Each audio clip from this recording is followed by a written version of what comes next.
بسم اللہ الرحمن الرحیم۔ السلام علیکم ناظرین۔ حضرت موسیٰ علیہ السلام کی ولادت سے پہلے مصر کی سرزمین میں فرعون کا غلبہ تھا۔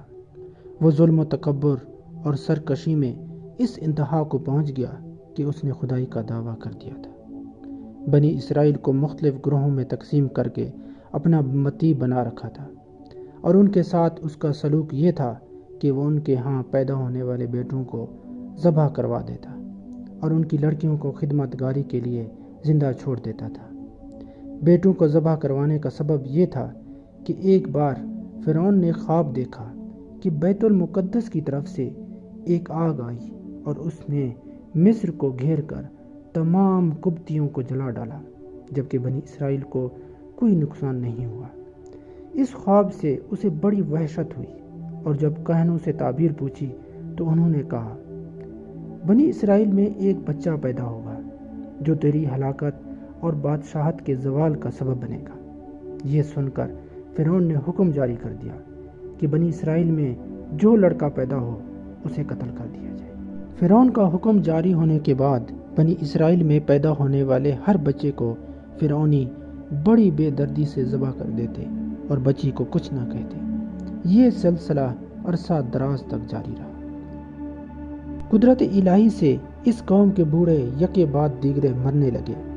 یہ دیکھ کر قبطی سردار گھبرا گئے اور فرعون سے کہا کہ ایک طرف بنی اسرائیل میں بوڑھے لوگ مسلسل مر رہے ہیں اور دوسری طرف ان کے بچے بھی قتل کیے جا رہے ہیں۔ اگر یہی صورتحال رہی تو ہمیں خدمتگار کہاں سے ملیں گے؟ اس پر فرعون نے حکم دیا کہ 1 سال بچے قتل کیے جائیں اور 1 سال چھوڑ دیے جائیں۔ چنانچہ جو سال چھوڑنے کا تھا اس سال حضرت ہارون علیہ السلام پیدا ہوئے، اور قتل کے سال حضرت موسیٰ علیہ السلام کی ولادت ہوئی۔ چنانچہ حضرت موسیٰ علیہ السلام کی والدہ انہیں دودھ پلاتی رہیں۔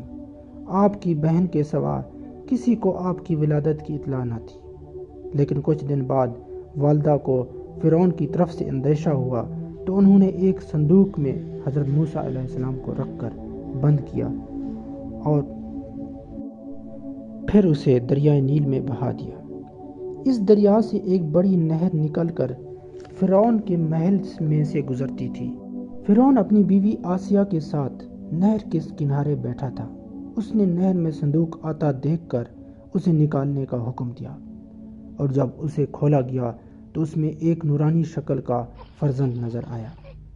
فرعون کے قوم کے لوگوں نے اسے ورغلایا کہ کہیں یہ وہی بچہ نہ ہو جس کے متعلق خواب دیکھا تھا۔ ان باتوں میں آ کر فرعون نے حضرت موسیٰ علیہ السلام کو قتل کرنے کا ارادہ کر لیا، لیکن فرعون کی بیوی نے کہا، یہ بچہ میری اور تیری آنکھوں کی ٹھنڈک بنے گا، تم اسے قتل نہ کرو، کیوں نہ ہم اسے اپنا بیٹا بنا لیں۔ انہوں نے فرعون سے یہ بھی کہا کہ یہ بچہ سال بھر سے زیادہ معلوم ہوتا ہے، اور تو نے اس سال کے اندر پیدا ہونے والے بچوں کے قتل کا حکم دیا ہے۔ اس کے علاوہ معلوم نہیں یہ بچہ دریا میں کس سرزمین سے یہاں آیا ہے، اور تجھے جس بچے سے اندیشہ ہے وہ اسی ملک کے بنی اسرائیل سے بتایا گیا ہے، لہٰذا اسے قتل نہ کرو۔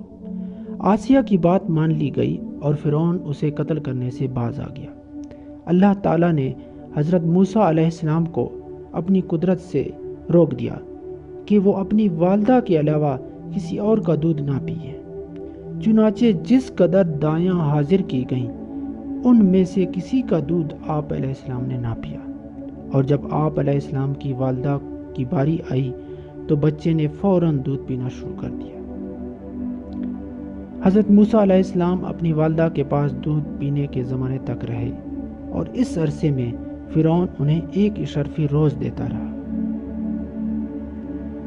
بچپن میں ایک دن فرعون نے آپ علیہ السلام کو اٹھایا تو آپ نے اس کی داڑھی پکڑ کر زور سے اس کے منہ پر تماچا مار دیا۔ اس پر اسے بہت غصہ آیا اور اس نے آپ علیہ السلام کو قتل کرنے کا ارادہ کر لیا۔